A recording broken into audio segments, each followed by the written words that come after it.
So listen, you guys are doing amazing stuff. We did a food drive with you and raised some money and gathered some food, which was fantastic.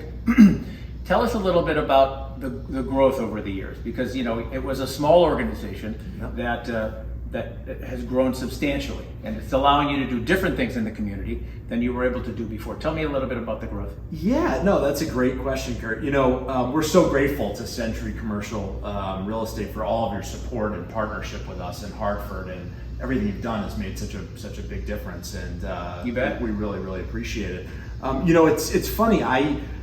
We started out 53 years ago, before my time. And it was just a handful of leaders in the faith community.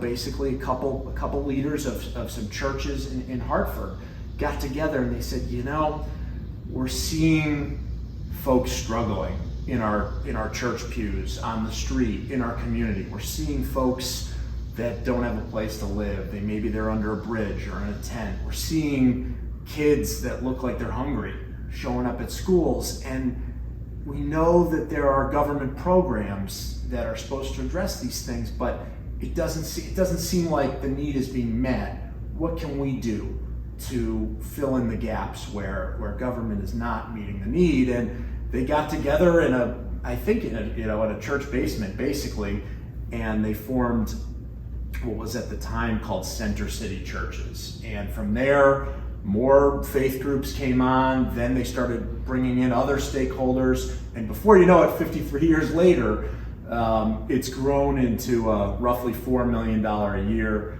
501c3 nonprofit, Hands on Hartford, and we're growing rapidly, and for us, growth means meeting more needs, having a bigger impact in Hartford, in the greater Hartford area, and so that's something we're proud of, and we're experiencing that growth because the needs are there and people are believing in what we're doing, but also because we're just fortunate that we have great partners like you, Curt, That's awesome. that are helping us get there, and it's a special thing. That's awesome. I think Hartford needs that, as do many communities. So we're super happy to be supporting that initiative.